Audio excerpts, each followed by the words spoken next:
All right. Blizzard has now solidified that the primordial stones and gems will be used by tanks and healers. Pretty much universally, it is still up in the air as to whether or not the primordial stones will be continued to use by DPS. It really just kind of depends on some stuff. But let's take a look at some of the major changes that they've been doing to the primordial stones and some of the combos that we've seen.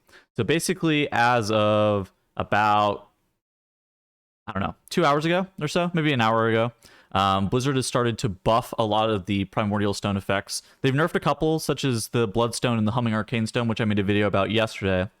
And we'll kind of talk about what this means in a second.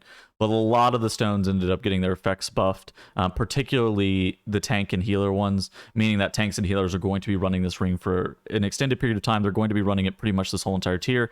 And there are a couple that got massive buffs, such as the Wild Spirit Stone, getting its effect buffed by 70.4%.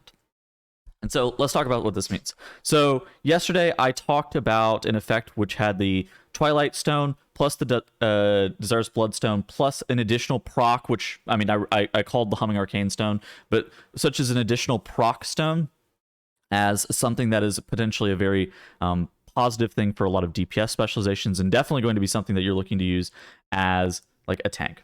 In addition to that, there's also the Storm Infused Stone, which seems like it might be good in M+ situations, just kind of depending on your gear, depending on your spec, that kind of thing, as the Proc Stone in place of the Humming Arcane Stone. And that's because those two stones together do a loop, where the Twilight Stone has the effect where it'll proc vice versa relative to heals and damage, and the Bloodstone for most situations works as a heal. And so that created a loop.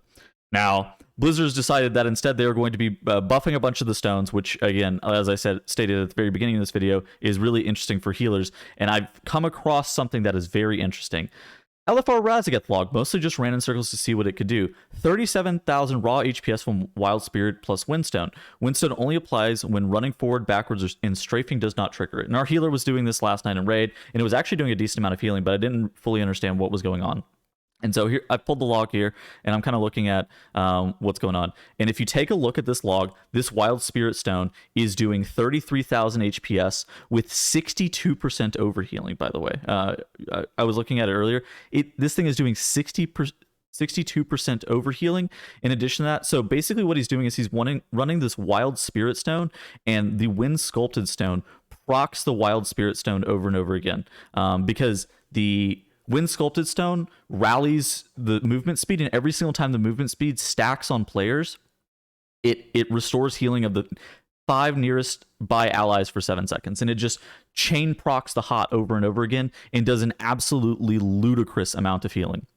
And so that's something that is also a ridiculous combo as of right now. But in addition to that, there's going to be a lot of damage procs. And that setup with the Twilight plus Desirous Bloodstone that I talked about yesterday is still going to be very strong. So that's just the video. I'm going to post this down in the comment section. I suspect that things are going to continue to change over time. Again, the way that you upgrade the stones is you have to work order or jewel crafting item to be able to upgrade those stones from 411 to 424 and then continue to buff up your ring. Hope you guys all have a great rest of your day, and I'll see you guys in the next video. Goodbye.